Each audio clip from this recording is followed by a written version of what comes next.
Hello friends, how are you? This is Chirag sir English and you are learning functional grammar standard 12. વિદ્યાર્થી મિત્રો, આપણે લોકો functional ગ્રામરની અંદર total 7 function શીખી ગયા. છેલ્લો વિડીયો આપણો ડિગ્રીનો હતો શોઈંગ કમ્પેરિઝન, જેમાં તમને બહુ મજા આવી હશે આઈ હોપ. દોસ્તો, ઓનલાઈન વિડીયોની અંદર બધા વિડીયો ખાસ જોવા, એક પણ મિસ કરવો નહીં. એકાદો વિડીયો તમે મિસ કરશો તો તમને લોકોને નુકસાન જાય. ફંક્શનલ ગ્રામરમાં આપણે લોકો કૌંસમાં લખી છીએ કે ભાઈ ફંક્શનલ ગ્રામર અથવા FG શોઈંગ પર્પસ તો 3 નંબર, શોઈંગ ટાઈમ તો 1 નંબર, શોઈંગ કમ્પેરિઝન તો 7 નંબર. એવી રીતે પાછળ આંકડા લખી છે. એ આંકડા જે છે ફંક્શનનો નંબર છે કે કેટલામું ફંક્શન આપણે પહોંચ્યા. હવે દોસ્તો, મારે તમને આ બધાના મિક્સ વાક્યો પર લઈ જવા છે, પણ એની પહેલા તમને લોકોને PDF ફાઇલ મળી ફંક્શનની. એમાં સૌથી પહેલા પેજ ઉપર ચોપડામાં એક બોક્સ હતું. એ બોક્સની અંદર 7 ફંક્શનના નામ અને એના સંયોજકો હતા. સૌથી પહેલો ફોટો એનો હતો. એ તમારે પાકું કરવાનું છે. જે લોકોને 7 ફંક્શનના નામ અને એના સંયોજકો ખબર હોય એ જ લોકોને 7 માર્ક મેળવવામાં મદદ થાય. કયા 7 માર્ક? સિલેક્ટ ધ ફંક્શન અને કમ્પ્લીટ ધ ડાયલોગ. એના 7 માર્ક તો તમને મળશે જો તમને ફંક્શન વ્યવસ્થિત આવડતા હોય. એટલે ખાસ આજના વિડીયોની અંદર આપણે એ બોક્સ ભણીશું, કેવી રીતે યાદ રાખવું, કયા ક્રમમાં યાદ રાખવું. ઘણી વાર શું તમે આડું અવડું યાદ રાખતા હોય ને તો ના રહે. આ પ્રમાણે જ યાદ રાખો તો ઝડપથી રહે, એવું અમે તારણ કાઢેલું હોય. એટલે આજના વિડીયો લેક્ચરમાં આપણે લોકો ફંક્શન વિશે જોઈશું. તો તમારે ખાસ 12 માર્કની અંદર આ ફંક્શન આપને પૂછાય છે, એટલે એ પ્રમાણે ધ્યાનમાં રાખવાનું રહેશે. સૌથી પહેલું ફંક્શન આપણે ભણી ગયા શોઈંગ ટાઈમ. શોઈંગ ટાઈમ શું બતાવે મિત્રો? સમય દર્શાવે. શોઈંગ ટાઈમમાં કયા કયા સંયોજકો હતા? તો કે વેન, whenever અને while. પછીના ખાસ as soon as, no sooner સાથે did અને did પછી then,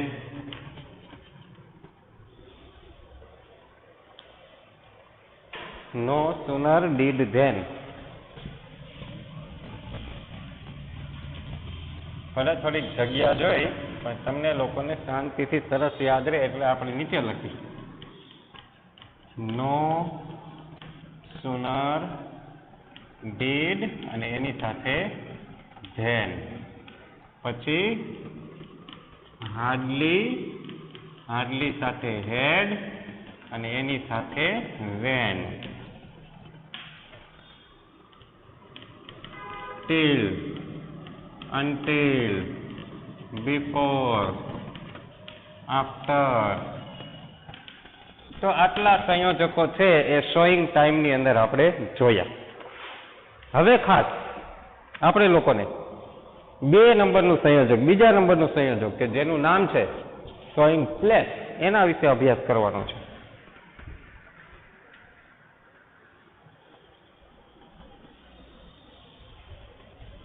તો જોઈએ શોઈંગ પ્લેસમાં શું આવે છે.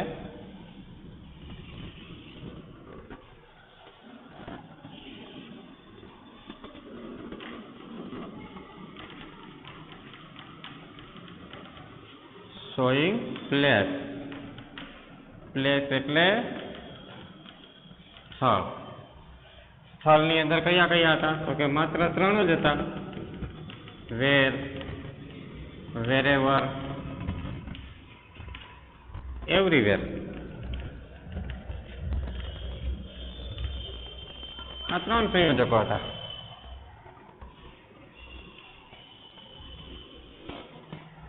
એમાં વધારે ઉપયોગ કોનો થાય તો કે વેર અને વેરેવરનો. તો આ પ્રમાણે આપણે આને યાદ રાખશું. આપણે નામ પડે સોઈંગ પ્લેસ તો મગજમાં 3 સંયોજકો આવવા જોઈએ. સોઈંગ ટાઈમ નામ પડે તો આ બધા when, whenever, while, as soon as, એ બધા ક્રમમાં આપણને યાદ રહેવા જોઈએ. હવે આવે છે સોઈંગ પર્પઝ. સોઈંગ પર્પઝમાં થોડાક સંયોજકો આપણા વધારે હતા.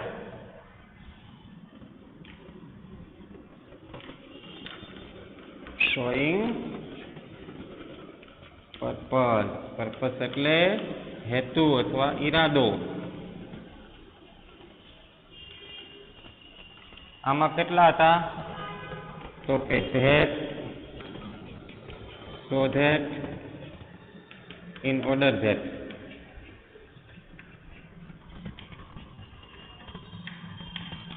ત્યાર પછી ટુ, ઇન ઓર્ડર ટુ. ત્યાર પછી વિથ અ વ્યૂ ટુ.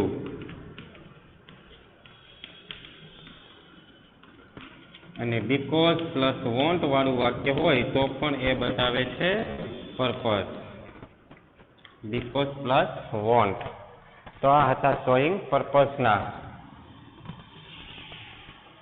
બરાબર છે વિદ્યાર્થી મિત્રો. હજુ આપણે 4 ફંક્શન ભણી ગયા. 4 નંબર ઉપર હતું શોઈંગ કોન્ટ્રાસ્ટ, જે ખાસ મેઇન છે, પૂછાય જ છે કોન્ટ્રાસ્ટ. તો શોઈંગ કોન્ટ્રાસ્ટ. અને દોસ્તો કોન્ટ્રાસ્ટ એટલે વિરોધ. વિરોધમાં કયા કયા? But, yet, steel. પછી ધો, ઓલ્ધો, ઇવન ધો, અને ઇવન ઇફ. ત્યાર પછી how ever, as, in spite of, અથવા ડિસ્પાઇટ. તો આટલા સંયોજકો હતા શોઈંગ કોન્ટ્રાસ્ટમાં. તો ખાસ આપણે એ વસ્તુ યાદ રાખવી પડશે. બરાબર છે. શોઈંગ કોન્ટ્રાસ્ટની અંદર આટલા સંયોજકો છે. હજુ આપણે ભણવાના છે 5, 6 અને 7. 5 નંબર ઉપર કયું શીખાતા? રીઝન.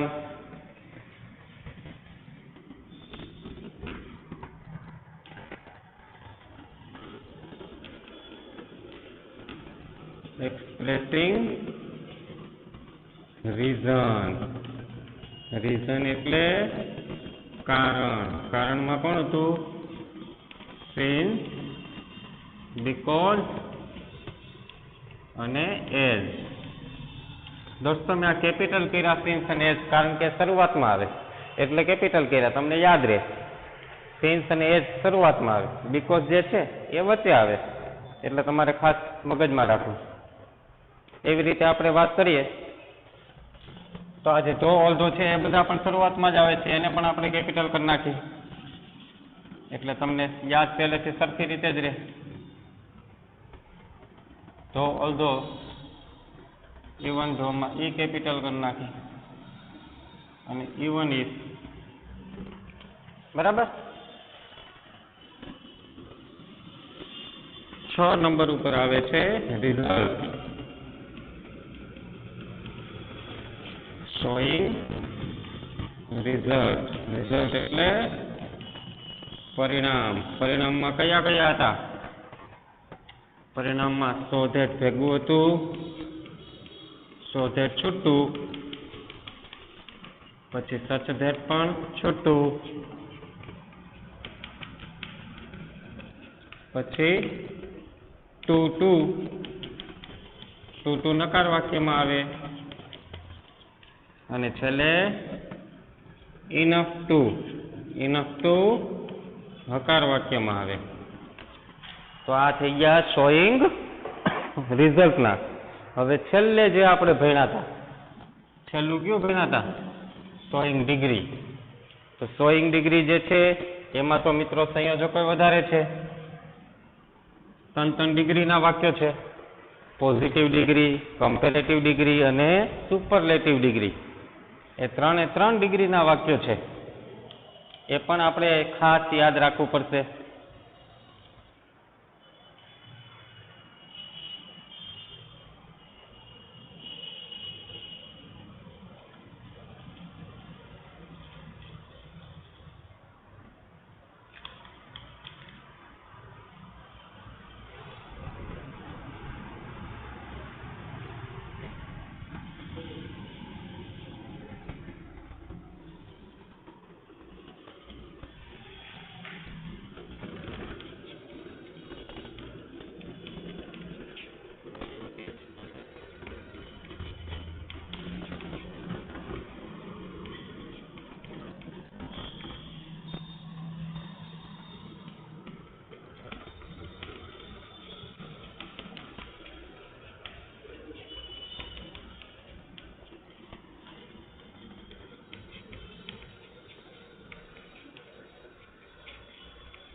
ડિગ્રીના સંયોજકો થોડાક વધારે છે, એને આપણે સાઈડમાં જોઈ લઈશું. પણ પહેલા સોઈંગ ટાઈમ એકવાર કહી દો એટલે ડિગ્રીના અધૂરું અહીંયા લખાઈ જાય.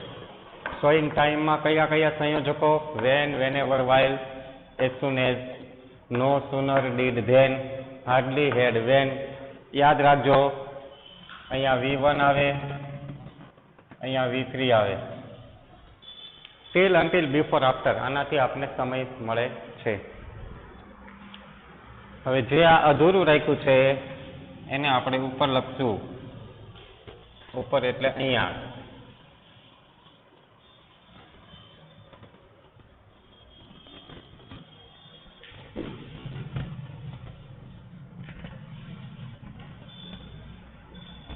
સાત નંબરનું સંયોજક ચાલુ છે, શોઈંગ કમ્પેરિઝન.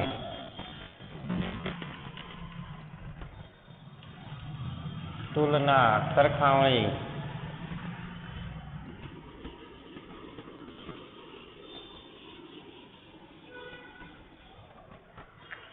પોઝિટિવ ડિગ્રીના સંયોજકો ત્યાં લખ્યા, કમ્પેરેટિવ ડિગ્રીના અહીંયા લખું છું.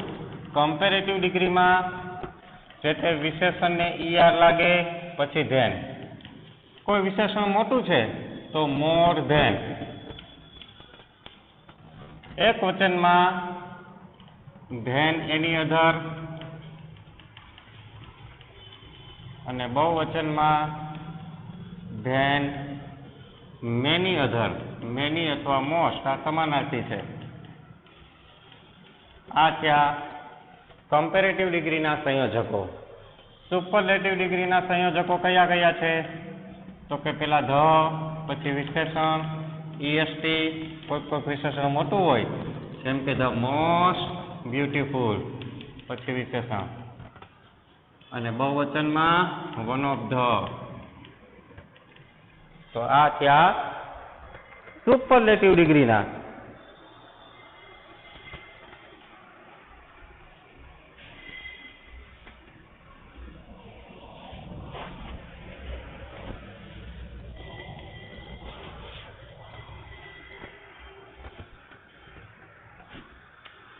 તો વિદ્યાર્થી મિત્રો, આ સંયોજકોનું બોક્સ આપણને ખૂબ જ સારી રીતે આવડવું જરૂરી છે. જો આ બોક્સ આપને ખબર હશે તો અને તો જ આપને 12 માર્ક મેળવવામાં સહેલાઈ રહેશે, અધરવાઇઝ આપને માર્ક મળશે નહીં. શોઈંગ પ્લેસથી ચાલુ કરીએ. શોઈંગ પ્લેસમાં વેર, વેરેવર, એવરીવેર. શોઈંગ પર્પઝમાં that, so that, in order that, to, in order to, with a view to, because plus want. With a view to સાથે ING વાળું રૂપ આવે, તમને ખ્યાલ છે. આ સો ધેટ અહીંયા છે, એક સો ધેટ અહીંયા છે. આ સો ધેટ હેતુ બતાવે છે, જેથી હું ત્યાં ગયો, જેથી હું નેતાજીનું પ્રવચન સાંભળી શકું. તો એમાં ઈરાદો, પણ તમને કન્ફ્યુઝ થાય એવી રીતે ક્યારેય આ બેનો ઉપયોગ સાથે નહીં આપે, એટલે ચિંતા નહીં કરતા. Showing contrast, but yet still, though, although, even though, even if, however, as, in spite of અને ડિસ્પાઇટ. એ છે શોઈંગ કોન્ટ્રાસ્ટના યાદ રાખવાના છે. રીઝન, સિન્સ, બીકોઝ અને એઝ, કારણ કે. પછી શોઈંગ રિઝલ્ટ, પરિણામ. સો ધેટ છૂટું, સધેટ છૂટું, ટુ નકારમાં, ઇનફ ટુ હકારમાં. કમ્પેરિઝન, તુલના. એઝ સો એઝ નકાર વાક્યમાં આવે, એઝ હકાર વાક્યમાં હોય, સો એઝ નકાર વાક્યમાં હોય. નો અધર, વેરી ફ્યુ. નો અધર એક વચન છે, વેરી ફ્યુ છે એ બહુ વચન છે. કમ્પેરેટિવ ડિગ્રીમાં ER ધેન, ક્લેવરર ધેન, અથવા મોટું વિશેષણ હોય, મોર બ્યુટીફુલ ધેન એની અધર, ધેન મેની અથવા મોસ્ટ અધર. એક વચનમાં એની, બહુ વચનમાં મેની. સુપરલેટિવ ડિગ્રીમાં ચિંતા જ નથી, ધ અને EST, અને મોટું વિશેષણ હોય તો ધ મોસ્ટ, અને બહુ વચનનું વાક્ય હોય તો વન ઓફ ધ. કેમ કે આપણે લાસ્ટ વિડીયોમાં ભણ્યા હતા, Kohli is one of the smartest players, એવી રીતે. તો દોસ્તો, હવે આપણો પ્લાન એ છે કે હવે આ બોક્સ તમને યાદ રહી ગયા પછી, આ બોક્સ તમને યાદ રહી જાય પછી આપણો પ્લાન છે કે હવે આપણે લોકો મિક્સ એક્સરસાઇઝ પહેલા ભણી લઈ. મિક્સ એક્સરસાઇઝમાં ખાલી આપણે 7 જ વાક્યો જોવા છે, અને પછી બોર્ડની સ્ટાઇલથી આપણે આગળ વધવું છે. મિક્સ એક્સરસાઇઝ માત્ર આપણે પહેલા કમ્પ્લીટ ધ સેન્ટેન્સને જોઈ લઈએ એટલે બધું આપણે તાજું થઈ જાય, બરાબર. અને પછી બોર્ડની અંદર સિલેક્ટ ધ ફંક્શન કેમ પૂછાય, ડાયલોગ કેમ પૂછાય, અને ખાસ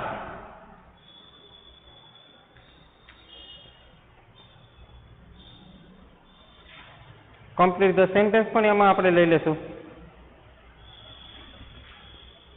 બરાબર છે. એટલે સૌથી પહેલો આપણો ટાર્ગેટ છે કમ્પ્લીટ ધ સેન્ટેન્સના વાક્ય જોશું.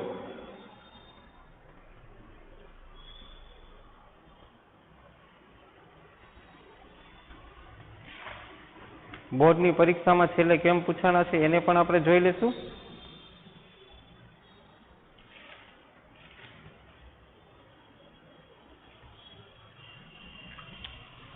તો ચાલો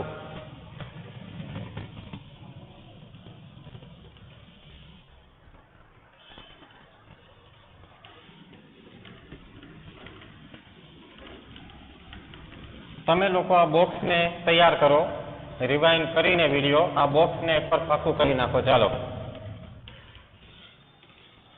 માઇન્ડ ચાર્ટ એટલે કે યાદ રાખો.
Mix exercise, complete the sentence.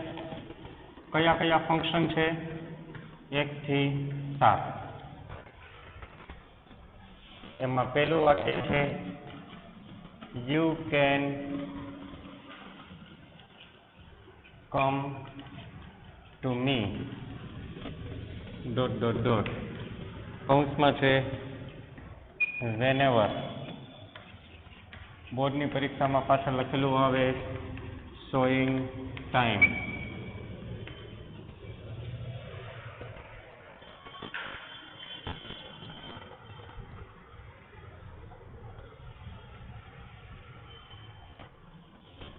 ત્યાર પછીનું વાક્ય છે ધ કલેક્ટર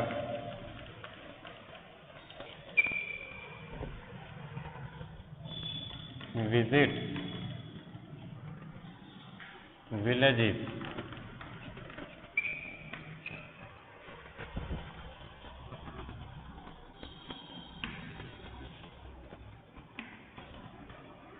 કૌંસમાં છે that અને showing purpose.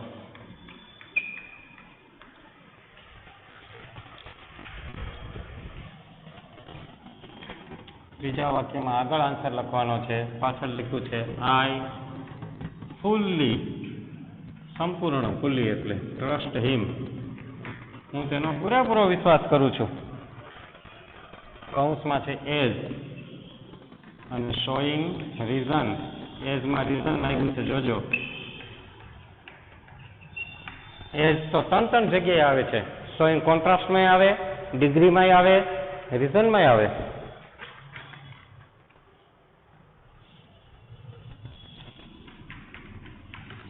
And aeroplane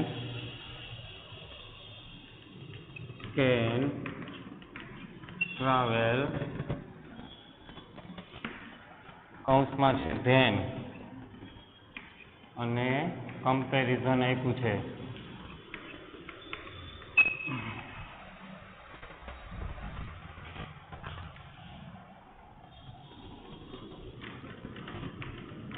Delhi is the city from, કૌંસમાં આપ્યું છે where અને શું હશે place, showing place.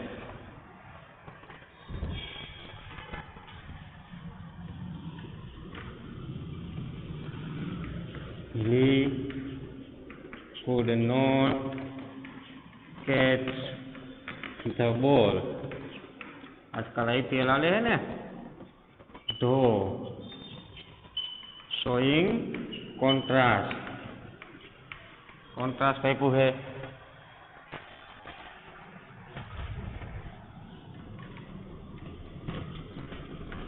Shreya Ghoshal, Shreya Ghoshal is such a melodious singer.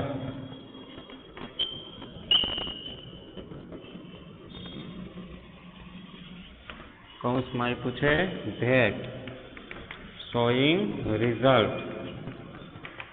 તો વિદ્યાર્થી મિત્રો, તમારી સામે 7 ફંક્શનના એક વાક્ય મૂકેલા છે. આપણે એના આન્સર લખવાના છે.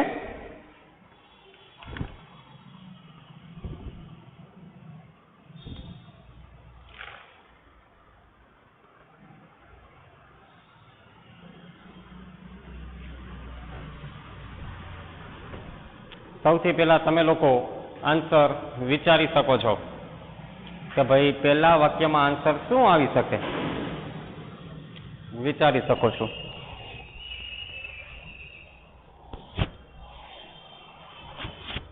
You can come to me, કૌંસમાં છે વેનેવર. જુઓ શાંતિથી અને વિચારો કે શું આવી શકે એમ છે.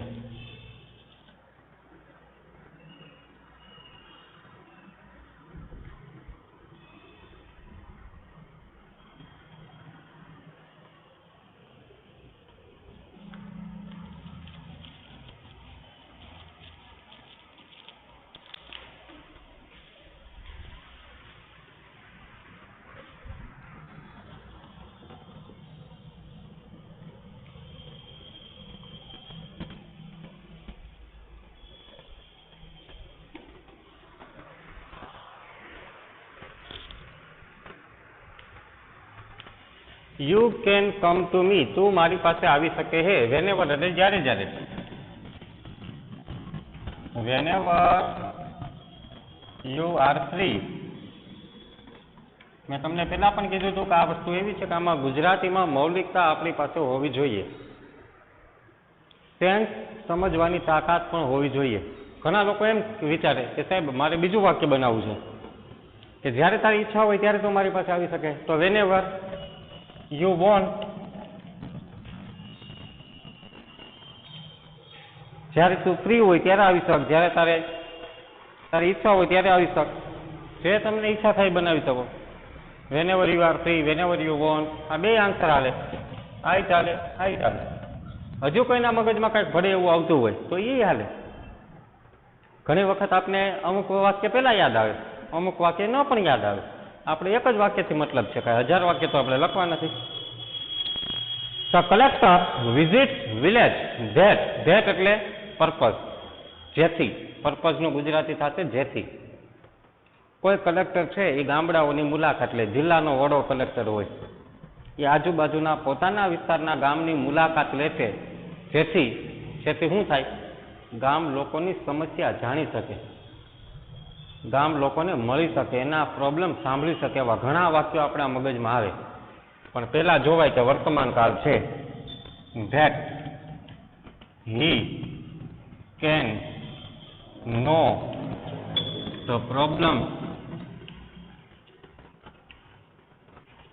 ઓફ વિલેજર, જેથી કરીને તે ગામ લોકોની સમસ્યાને જાણી શકે. He can know the problems of villagers. બહુ મસ્ત વાક્ય બની ગયું. તો આવી રીતે આપણે ચાલવાનું છે વિદ્યાર્થી મિત્રો. ત્યાર પછી ત્રીજું વાક્ય, આઈ ફુલ્લી ટ્રસ્ટ હિમ. હું તને પૂરેપૂરો વિશ્વાસ કરું, કારણ કે, અહીંયા એઝ એટલે કારણ કે, કેમ કે અહીંયા શોઈંગ રીઝન કીધું છે. અને એઝ ક્યાં આવે? વાક્યની શરૂઆતમાં. કોઈ પણ માણસનો આપણે પૂરેપૂરો વિશ્વાસ ક્યારે કરી? કારણ કે તે ખરાબ હોય તો, તે સારો હોય તો, પ્રામાણિક હોય તો. મારું નામ જ લખું, as Chirag is honest, I fully trust him. Chirag પ્રામાણિક છે, પાછળથી લેવું પડશે. હું તેનો પૂરેપૂરો વિશ્વાસ કરું છું, કારણ કે તે પ્રામાણિક છે. કારણ કે ચિરાગ પ્રામાણિક છે, હું તેનો પૂરેપૂરો વિશ્વાસ કરું છું, એમ પણ બોલી શકાય. An aeroplane can travel faster. આ વિશેષણ ઘરનું લીધું. Faster than a train. Train કરતા એરોપ્લેન વધારે ઝડપથી ચાલે. Simple. Delhi is the city from where, કૌંસમાં વેર છે એટલે ફ્રોમ વેર. હવે ફ્રોમ વેર નું ગુજરાતી સાથે શું થાય? જ્યાંથી. દિલ્હી એક એવું શહેર છે કે જ્યાંથી આજે તમારે મારે વિશ્વના કોઈ પણ ખૂણે જવું હોય, દિલ્હી જવું પડે, રાજધાનીમાં. રાજકોટથી સીધા ઓસ્ટ્રેલિયા નો જઈ શકી. દિલ્હીની અંદરથી જ આપણે વિશ્વના કોઈ પણ ખૂણે જઈ શકી. From where you can go anywhere.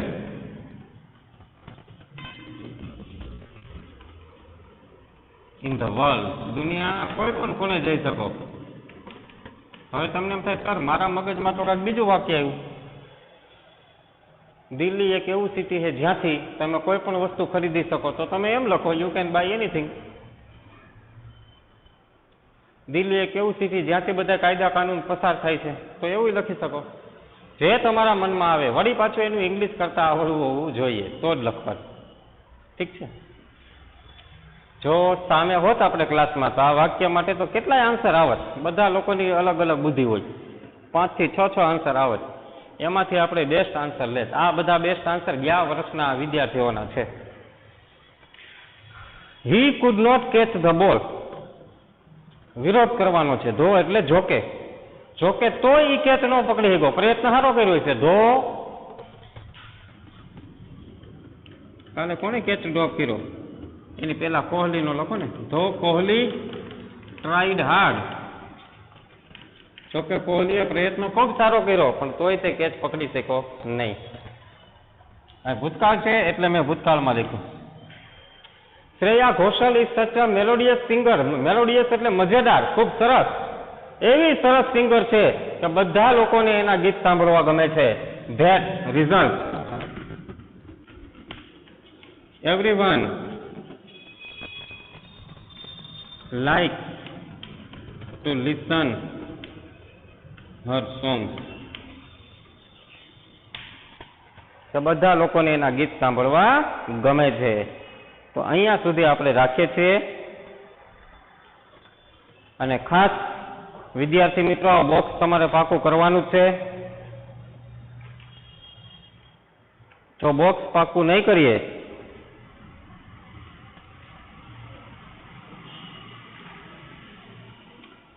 તો આપણને લોકોને 7 માર્કનું નુકસાન જશે. હવે પછીનો લેક્ચર જ્યારે પણ આપણે મળીએ ત્યારે આપણે બોર્ડ સ્ટાઇલની અંદર સિલેક્ટ ધ ફંક્શન કેમ પૂછાય હજુ તમે જોયું નથી.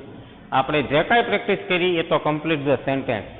કેમ કે આપણને 3 વસ્તુ પૂછાય. 3 વસ્તુમાંથી જો કોઈ ચેલેન્જિંગ હોય તો એ આ છે, ઓલું તો આવડી જ જશે. એટલે આપણે આની જ પ્રેક્ટિસ કરીએ છીએ વધારે. પણ હવે મારે તમને સમય આવી ગયો છે કે એ પણ બતાવવું પડશે, કેમ કે હવે 1 થી 7 ફંક્શન મિક્સ થઈ ગયા છે. એટલે આપણને રાજી ખુશીથી એ એક્સરસાઇઝ કરવાની પણ ખૂબ મજા આવશે. એટલે નેક્સ્ટ વિડીયોની અંદર મળશું ત્યારે એ કામ કરશું. પીડીએફ ફાઇલ તમને મળી જ ગઈ છે. ખાસ જે કાંઈ પીડીએફ મળી એને તમે લખી લીધું હશે ફેરબુકમાં. સારા અક્ષરે લખવાનું છે. 2 પેનનો ઉપયોગ કરશો તો સારું રહેશે. અને સરસ ચોપડો બનાવવાનો છે, આળસ કરતા નહીં બિલકુલ, કેમ કે આ બધાની ખૂબ જરૂર પડવાની છે. All the best.